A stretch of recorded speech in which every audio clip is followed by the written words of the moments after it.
Greetings! I have a special announcement just for you. Join me Sunday, December 29th at 4 p.m. for an Under the Moon Gate New Year Intention Setting Workshop. During the workshop, I will lead us in a dream-finding meditation. We will journal to our inner subconscious and manifest together the seeds and goals for 2025. 2025. Tickets are free and online now at newyearunderthemoongate.eventbrite.com. I cannot wait to welcome the new year with you.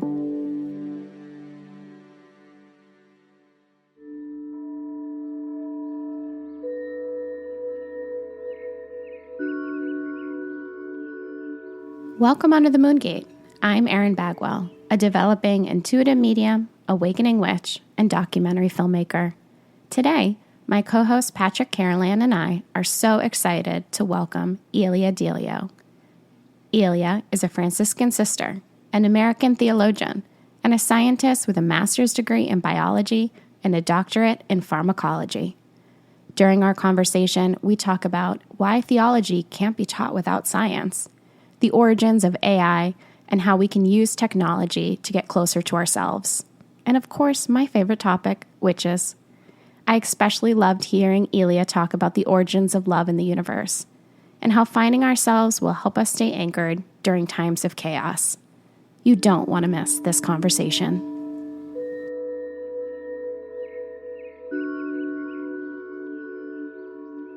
Hi, Ilia. Nice to meet you. Hey, Ilia. Nice to meet you, Erin. Yeah. How's your day going? It's crazy. It turned out to be a hectic day, and I thought it would not be hectic, but such is life, universe. Are you at Villanova or in D.C.? Villanova. Oh, yeah. Okay. No. Yeah, we're in full swing of school and meetings and all that kind of stuff, Erin, why don't you just share with Ilia a little bit more about our vision for this? Yeah, it's your absolutely. vision that you brought me into, so. Yeah, for sure. Well, I am on a little bit of a spiritual journey myself. And I kind of through meditation and through really actually unlocking my mediumship abilities. Mm-hmm. I've been really connected to the themes of Mary Magdalene and Joan of Arc. And I think through my spiritual journey, I have this theory that everybody has a witch's wound, which is this part of us that is afraid to step into our light or step into our power for fear of being punished.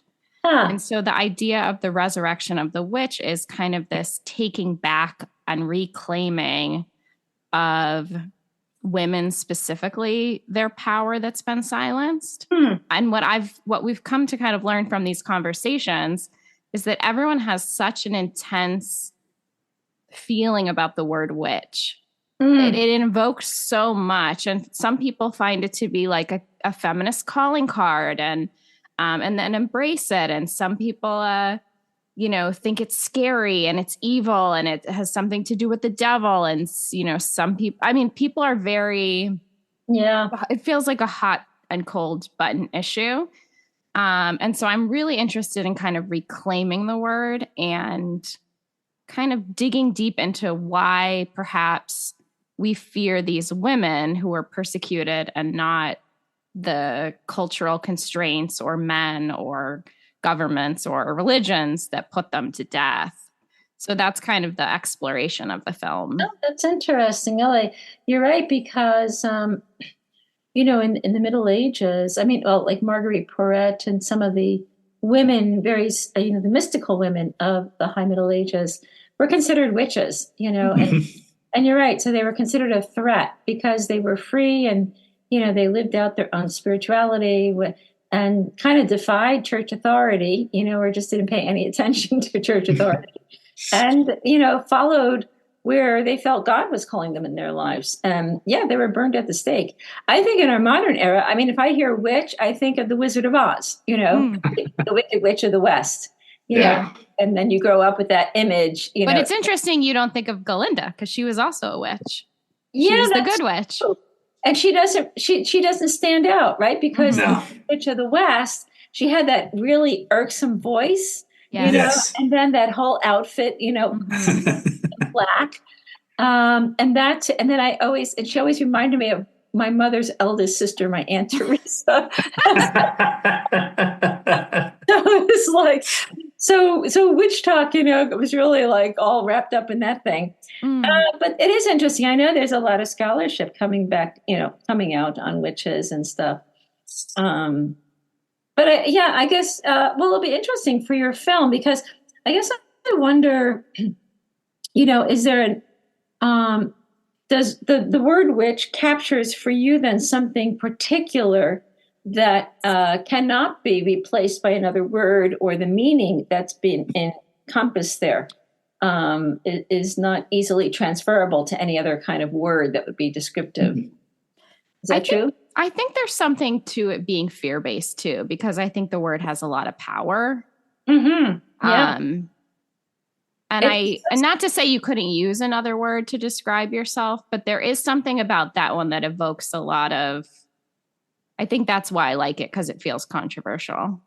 It is. Yeah, because it also, it evokes power, and it also evokes evil, and it's associated with the color of black, or the lack of color, right?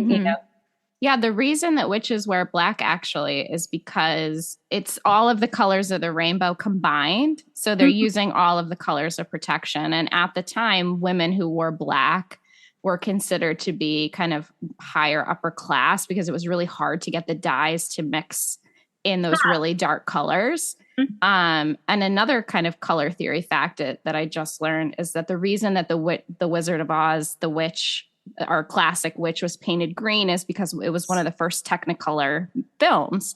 And so they really wanted to show the pinks, the greens, the blues. And so there isn't actually any lore around witches having green faces. It's just something that the costume designers thought would be really impactful, and they were correct. Oh, yeah. Yeah. Interesting. The other thing that we've have been looking at is going back pre-Christianity and looking at like some of the Celtic cultures and some of the other cultures where witches were considered spiritual and healers.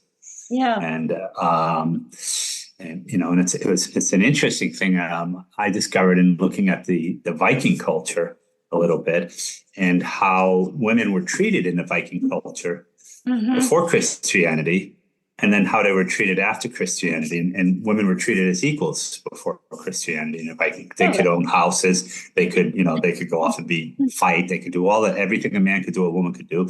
A woman could actually kick the man out of the house if she didn't like him. She could divorce him and all of that. And then Christianity came, and that all changed, and women lost all of their rights. Yeah, well, you can blame Aristotle for that largely. Yes. And then Thomas Aquinas. Yeah, and then Augustine too, because though we had a woman in the background, she was just like, we never know who she is. Yeah. So that kind of Aristotelian philosophy was based on the idea that there's perfected nature, which belongs to men, because the male is created in the image of God. That's how we translated it into the Judeo-Christian tradition. And the woman is created from the rib of man. So we're always, a lesser than. And then using Aristotle in terms of matter and form, women were the weaker matter, literally. So, they couldn't think. Plato didn't allow women into the academy. So women and earth. So as women were treated like earthly animals, and like servants. And and that thinking still, that's the kind of the backbone of patriarchy. It's kind of the backbone of Christianity too, which Catholicism. Yeah, exactly. You know what I mean? So it has this idea of levels of perfected matter, and women are on the bottom. Yeah, well, and it's part of what our mission here is not just to tell a story of what happened, to sort of talk about what could be. Going forward, if we sort of rethink our whole, as you often say, our theology, and I quote you on that all the time, and reimagine our theology more centered around, because it's interesting. I was sharing this with Aaron, and I went to Mass on Sunday. I go to St. Thomas More up in at Yale, because it's kind of a nice church. And, they were doing the Nicene Creed. And now all the years that I've gone to church and I've, rotely done the Nicene Creed, I've never paid much attention to it. But for some reason, it stuck out to me that it says in there, and Jesus came to save men. And so, I started thinking about that, and it was like, well, didn't he come to save women? Or, and I did ask somebody about that, and they said, well, the translation is actually, it's not men. The Greek word means everyone. But then that was translated into men. And right. So, so make that change, right? Yeah. Yeah. And it's been that way for 1,500 years. And so, well, that's why I can't take the synod all that seriously. No, not at all. Nothing is going to change. I mean, basically, you'd have to blow up the Vatican, and even that's not going to change things. So, no. So we have to just work and keep working as if, we are on the cusp of a new future. Well, we are actually. We are, yes. The church will continue to bleed members. I mean, it's just going to thin out, and it's a shame. It's a beautiful tradition. There's so much in it, that can really be enriching for the world we live in today.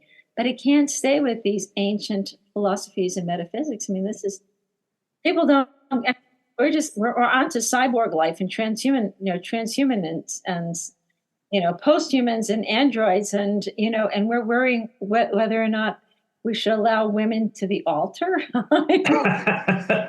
Yeah, kind of. I'd love to hear you talk more, Ilia, about the spirituality of the future. And I know that you have written and spoken a lot about understanding nature as a path to God. And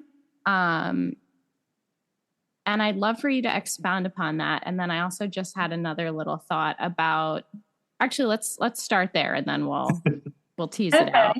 So what do I see for the future? Well, the way I can only talk about the future is to know where we're coming from. And I don't mean within just, say church history. I take my students way back, say to the Big Bang. I really think we have to get a sense of ourselves within a much larger context. And I think, just kind of getting a glimpse at this Big Bang cosmos, it's very old and large, the dynamism of it, the energetic unfolding of it.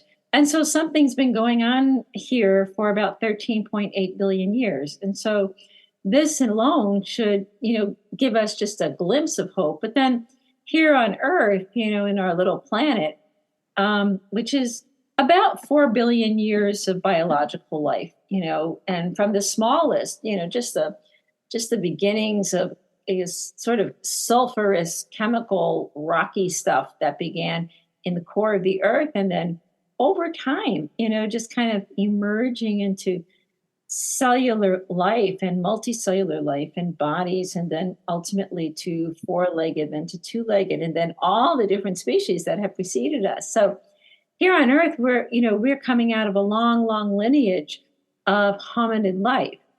So we humans just don't appear, and for so long, I think Christianity had this idea and God created the earth, and then God made plants and animals, and then humans.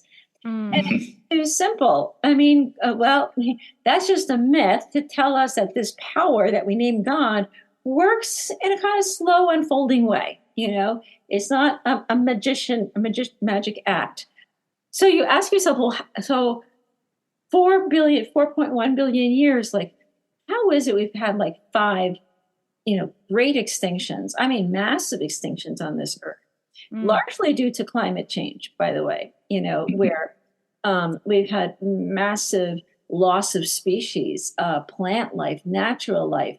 And yet, something keeps budding through. So, in the 19th century, Darwin, or was it Huxley, I think, said, nature is red in tooth and claw. Now, nature is just violent, and there's a lot of violence in nature, and animals eat animals because they need to survive. And so it was this idea of survival of the fittest and, adaptation. And, now today it's get all the wealth you can so you can, outlive everyone. But actually what scientists are telling us is really, those are not the primary principles of evolution. What really actually allowed survivability were two things. One is that all along the way, group formation. Mm. Individuals or creatures survive better in groups. And it's always been sort of group formation that has allowed differentiation of talents or gifts in the community, and then a supporting, that groups are more resilient than individuals, put it that way. Yeah. And so what we notice in evolution is that groups keep increasing, like they keep getting, more larger. And so evolution, as Teilhard would say, is what we see here is a sort of not only just a more unified way of life that keeps emerging, but we see a rise in consciousness. There's a greater sense of awareness. And so I think that too, has them, you say to yourself, well, what's empowering that? Because we never stay at one level. It's not like we arrive and say, okay, this is good. We love each other, to hang out here for the next million years. There's something about us who's always longing for moreness. There's always that more peace, more justice, more unity. Mm-hmm. And so that it was what we call the transcendent nature of our lives. Teilhard looked at this whole kit and caboodle and said, really, the core energy of the universe is love.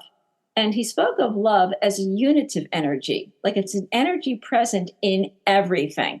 And that unitive energy is the basis of attraction, why elements come together, why people come together. And then it's a basis of union. As people come together, they unite and something new forms, and people go beyond themselves precisely in union with one another. And it's that union that actually lifts us up in our own uniqueness, right? In a sense, we become more of ourselves in union with one another through the power of love. So he looks at that and he goes, there's a power of love that's seeking to become ever more actualized in love. And that's what he says God is. God is the name of this power of love, or this presence that's seeking to become more actualized, more visible, more real in the world. And so why, in a sense, this universe is still unfolding. It's an unfinished universe, right? It's an unfinished biological evolution. So all this to say is we are still being formed. We're still on our way to becoming something more than what we are at the present moment, which means that the whole universe lives on the wings of hope. That hope is our greatest support. The whole future is waiting for us to make a decision in this moment on how we will love and act in love, in terms of justice, in terms of care, in terms of compassion, in terms of nonviolence, whatever it is. And then, as we are working to build stronger relationships in love, that we become something new together. We become something more together. And then we are then worlding the world. There's no world there, like we are the world, right? We're worlding the world as we make our choices into this future. This future, what I take as the expansiveness or the infinity of possibilities is what future. And every moment we are asked to make a choice, for where we want to direct the energies of our lives. And so I think, I look at where, I think what we call religion or religious sensibility is that deep rootedness in a wellspring that binds us. Like religion is what we're about in our ultimate concerns. And spirituality is the energy of those concerns. Like, really, where do I focus? Where do I want to focus my life? What gets me up in the morning? What do I want to commit my life to? That's spirituality. It's because we're committed to these values, these particular values, whatever those values are. That's your religion. No particular religion, but that's your soil out of which you grow. And so I think there's a lot of, I think I hear so much rhetoric on how, like, if I take a certain political candidate, that has a rhetoric that, the whole, U.S. is going to hell in a handbasket, like by tomorrow. I'm thinking this is a person who's completely disconnected from any kind of inner source. Like there's no religious depth there whatsoever. And so the disconnected self will live in tremendous fear of stepping into the unknown. And so it's better than to say, well, this is all going, we need to control it. We need to manipulate things. So we can say, well, the whole point of living towards the future is to live precisely in the spontaneity of love.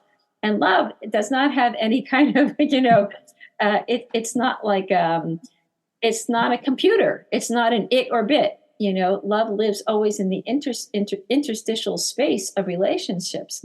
And so to me, we can kind of tell who's really prepared to live into the future is how you live within yourself. Are you at home there? Do you have a sense of who you are and the roots of who you are that's already within you? And you're acting, you're living from that center. And that love says, get up and go on because I'm with you, and you keep leaning into the future. That's my hope. And I love that. Yeah. I feel like you're at such an interesting juxtaposition between science and theology and religion. And I'm wondering, we're kind of at this really cool point, I think, where we're starting to see, we know going out in nature helps our nervous system. And we've heard all these things that have kind of been conceived as like woo-woo, for lack of a better term. And now we're seeing the science kind of come through. Is there anything that you are learning about or that kind of connects those two things between kind of spirituality and science that you're excited about these days? Yeah, I think especially in the area of physics or quantum physics, I would say areas of quantum physics and systems biology. Quantum physics, we have learned over the last 20 years or so, more and more, that mind is part and parcel of matter. But for years we thought that mind is something that the human person has. It was something that was specially given to us or something. And matter was just sort of inert. And so nature was just, dirt and rocks and had no life to it. But now we know that all nature has a dimension of vitality, like, a level of mind or even an awareness. I mean, so all the books written about entangled trees and communication with trees, or the mycelium, the rhizomic life, that there's a whole wood wide web going on. And so that's so we're not as distinct from nature as we once thought we were. We thought we were the pinnacle of nature. Now we realize we are nature. We're just on a level of self-consciousness, but it truly is Mother Earth. It is the source of our lives and not just sort of the backdrop to our lives. And then so I think quantum physics, and I think what science is telling us about time and space, are still learning on the strangeness of time. Time that can bend. Some people want to get rid of time. That is just location of event. Like every event is how we measure life. And, the fact that we're building technologies now that can really alter space and time, we can go into virtual, multiple realities simultaneously. It's pretty amazing what the human capacity to create and imagine can do. I mean, we're beginning to create alternate and virtual worlds that we never, considered before. We always thought this historical space-time world was it, and now we're realizing, wow, no, we're it's being changed by our own imagination and creativity. So science is. I personally tell my students we should not even do philosophy today without paying attention to what science is telling us. I don't adequately even do theology anymore without modern science, because you cannot talk about like the things of God if God is being itself, the great I am, without knowing what is being. I mean, that's just an abstract term. So science gives us insight to the what is otherwise an abstract term, and therefore we learn from science, and we can use parts of science, insights as metaphors to describe these mysteries that we're so entwined with, and shape our lives into new stories, into new myths. That's what we need. We need new myths today for sure. Yeah, and I think it's important to understand. I think like with our sacred stories, and there's that old expression, you don't want to throw the baby out with the bathwater, but we have to understand that when those were written, we had a whole different understanding of the cosmos than we have today. And so we have to interpret them a little differently, understanding that difference. And yes, well, Teilhard de Chardin thought that Christianity had a lot to offer, to this new world of evolution. But he didn't think it had, like he said, the geometry has to change.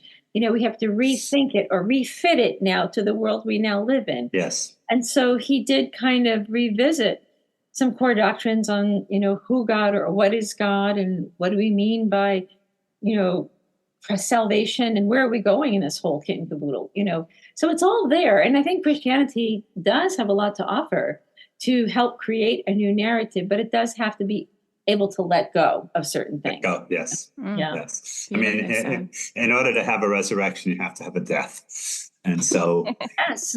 We can't, our church, our people, we can't resurrect until we actually get rid of the old. Exactly. Right. We can't, and that's hard for us, I think. It is. Getting rid of scholastic theology is, it just seems impossible. I mean, you're going to make a lot of enemies. Yeah, well, I probably have them already, so it's You do. I like solitude, so it's good. That's right. By the way, Ilia, I did mention to Aaron that you make a mean margarita. That is pretty funny. We'll never forget that one, Patrick, right? At the porch evening of margaritas, I know. Yeah. But I also did tell her that, I understand you less when I'm drinking your margaritas. So. And I've read every one of your books and probably every one of your articles. So. Oh, that's so nice. That's good. Well, honestly, I feel like I'm just starting. There's so much there's so much to write. And there's just not enough time sometimes. But I do see a new world before us. I mean, I do think, first of all, I think we need some type of religious ground. I don't mean religion in a confessional sense. I'm in the deepest sense of what grounds us. What is what keeps our 2 feet, on the ground, and provide religion's like a GPS system. I kind of have a sense of where I'm going. I may not know exactly, but and spirituality kind of works along with that. I take spirituality as that kind of directing energy. It's like, sort of the car is driving, like, make a right turn. Okay. So you kind of know these things. And I think without them, I think we're just lost species. That's how I see ourselves today. We're just like lost in space. And we're a species that has lost a center, and we don't know where we're going. We don't even know why, we should be building all this technology. Why we should invest billions of dollars into it. We don't know what we want to be when we grow up. That's a question I have for you, actually. I know Oprah is doing a special about AI and our fears around AI. I'm wondering, as someone so connected to the science community, like, what are your thoughts about AI? I know you've written that you think AI needs spirituality, which is brilliant. Can you speak to that a little bit? Yeah, I think AI. Well, I think first of all, I think nature is techne. So I don't think like all of a sudden humans develop this really cool stuff called computers. It's just like all along the way, nature has been doing some pretty cool stuff. I mean, look what ants do. Like ant colonies and the intricacies of, say, beehives. Lower other species do some amazing things. So we just have these more complex brains that we're able to, build these computers. The first thinking machine with Alan Turing was more, he was gay, homosexual in 1950, and he was on the verge of being imprisoned for criminal behavior. The Turing test is actually a gender test. It was a way of asking a question in a non-judgmental way. Could you get an answer back, from a machine that you couldn't distinguish from a human that would, in a sense, kind of even out these gender disparities between male and female. And so the Turing test is a really interesting test. Like, can we create a machine that would think like a human? And for him, it was like a woman. That's really what was his. he was after. And so that became like, that was like opening up Pandora's box, literally the brain, and going, look at this. We can extend the mind in a machine. And then we started building, all this fast-paced industry. And now we have so much machine and information. We need the machines because our brains are now overpowered and complex and stuff.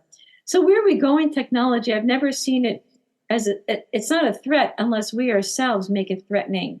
So I think, in Teilhard's view, computer technology is actually the next level of evolution.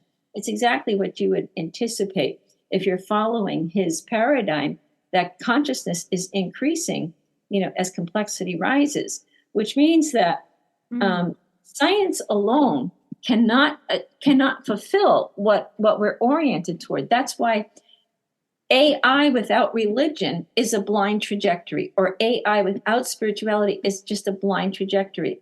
But AI with that kind of mystical dimension of, say, that what this is about is this power of love is becoming more and more actualized now because we're more unified. So this godliness of what we have the capacity for is being realized through artificial intelligence. And that would put a whole different spin on things. But we have AI as a corporate endeavor, like mega corporations are making, billions and billions of dollars.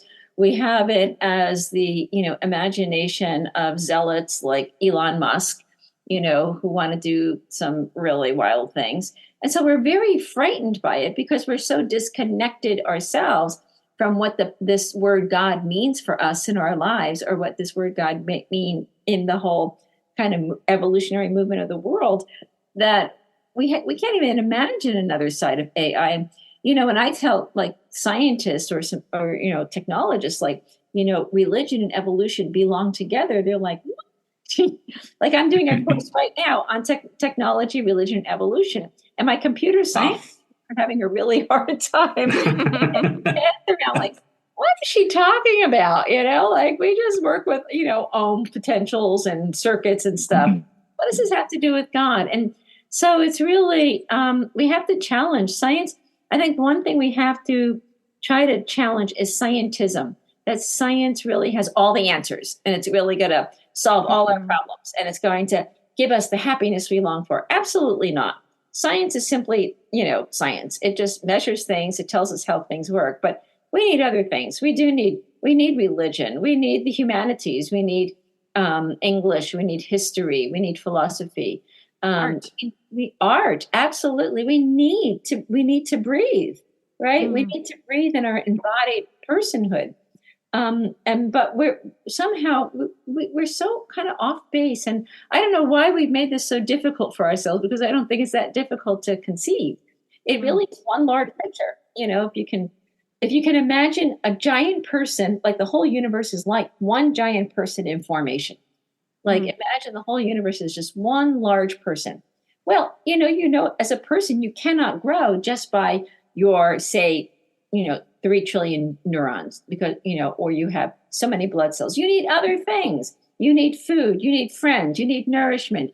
You need time for yourself. You need to pray. You need to do something like take a nature walk. Well, the whole universe needs that. It doesn't need just scientists. It needs other disciplines as well.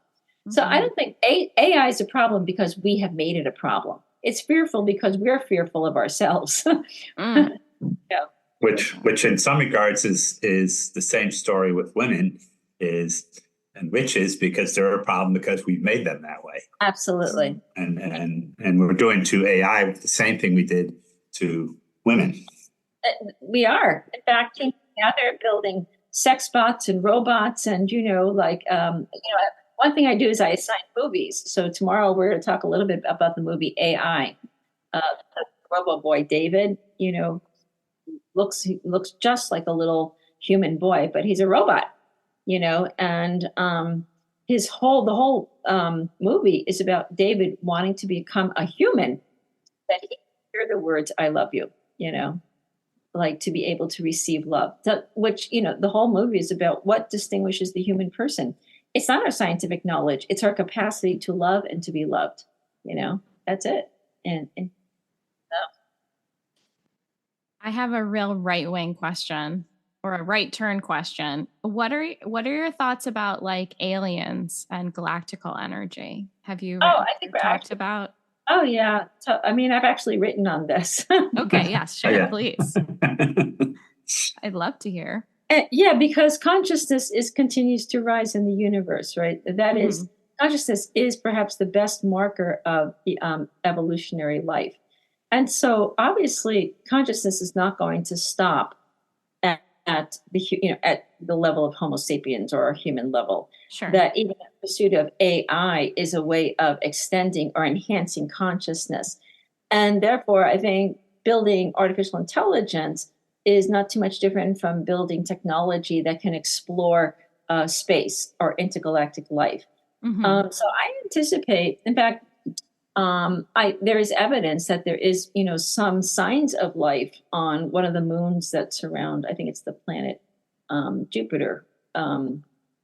Maybe it's the moon, the Kepler moon. I'm not sure, but there's signs of life out there, and NASA is spending lots of money in research in that area. So will we discover extraterrestrial life? I'm pretty sure. I mean, I think it would be absolutely hubris to think that we were the only intelligent life. Totally. I mean, really. You don't think they're already here though? They could well be. I mean, how would we know? In other words, if Hmm. we cannot communicate, with one another, it'd be hard to say. I wouldn't dispel the idea at all. Yeah. uh, that there might be alien life already among us. I mean, I know that sounds crazy to some people, but the fact is there are other, you have to imagine, like, we're just a small little planet in a mid-sized galaxy, and there are billions of galaxies. Yeah. So to think like this is it. I mean, or we might be the only intelligent life. That's just outrageous, quite honestly. So Hmm. yeah, could there be other forms of intelligent life just in our midst already? Yeah, I wouldn't put it past anything. Well, I I love would, your correlation between the science and technology with the consciousness because yeah. I feel that so deeply, even with doing research about mediumship. And Hmm. I think that there's a lot of myths that people have and a little bit of gatekeeping practices around like who can open up their intuition and who can step into, receiving messages or talking to their guides. And I know that when I'm at places like the Omega Center or Lilydale, like my consciousness is really expanded. And I feel like because as a culture, we're becoming more open, we're Hmm. all kind of able to kind of step into things in an easier way. Yes. Hmm. And I love kind of the idea that technology is kind of assisting us with that and that science is part of that, journey for us. I think, and it's kind of revealing in this way. Science has its own level of revelation. It's kind of revealing what we have the capacity for. So much more. I mean, consciousness is such a complex. I mean, with so many fields of consciousness, the levels of we have no idea what we're talking. I mean, we just have a. You know, Tiny, tiny, I, tiny. We need more margaritas for that, I think consciousness is sort of like, to me, consciousness is like a gravitational field. I think there's a basic fundamental field of consciousness, and then out of that field comes sort of an infinite number of levels of consciousness. So even to say that we are evolution on the conscious level, of self-reflective life, we have no idea. But I don't think consciousness is just like constrained by the, say, trillion of neurons in my brain, although that's a lot of cells. I think consciousness includes those circuits, but I think consciousness itself is more like a field.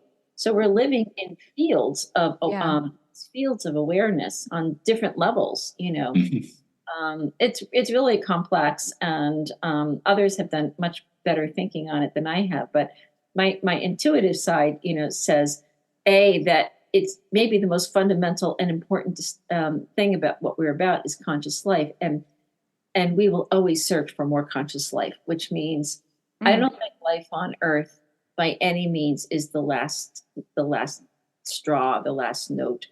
I mean, I'm not even that concerned. Like, if we were to, or a future, species is to blow this Earth up. I hope that doesn't happen because Patrick has his grandchildren and they should really. My children are roaming around somewhere too. Yeah. I want them to have, the good of the earth. But I do see, like, the science fiction ideas, like Star Trek, I do see like intergalactic travel. I do see like, you'll be buying your Nissan Star Trek vehicle, or you'll be able to get in. We're building technologies, but we will be able to travel to distant places that we could never have imagined. Do you know the Star Trek story? I don't. Of how it got produced? No. I guess, and this is like very loose sharing of something I saw, so I'm not going to get all the facts right, but essentially that a lot of the information was channeled from galactical energy that was sharing what is possible for the future of the Earth. That's like one of the myths of the show, is that it carries real technology within it that they were given to filmmakers or television makers to kind of introduce these systems or scientific theories so that eventually humans could have kind of consciousness for it. Really interesting. I mean, because you have to, like, who has that imagination and creativity to actually create, this whole Starship Enterprise and the various characters. I mean, it's amazing. There's something there that we should not just reduce to, oh, that was just just TV show. Yeah. I do have one last question for you. Can you answer the question, you might be a witch if? Is the you me? Is that, or who's the you? Like, is whatever speaks to you in the question. You're witch if you're free and alive. And free, alive, and defy the force of gravity. Okay, Wicked. We're here for it. Great. Thank you. Well, thank you so much. It's always a joy to hang out with you, Ilia. So yes, thank you so much for your time. I know you had a crazy busy day, so I appreciate you taking the time and jumping on. We looking really forward to it. seeing you in October. Okay, take care. Bless.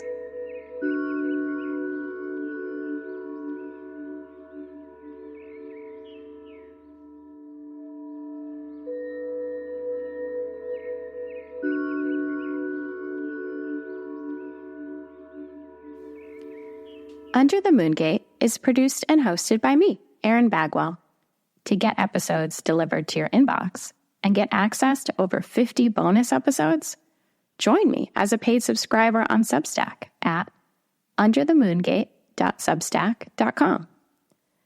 And to learn more about my new documentary about the forgotten goddess era, the burning times, and a modern woman's quest for divinity, visit theresurrectionofthewitch.com. And pass the magic along. Rate, review, subscribe, and share this episode with a friend. Plus, if you want episodes delivered to your inbox, you can join me on Substack as a free subscriber. Okay, thanks so much for listening.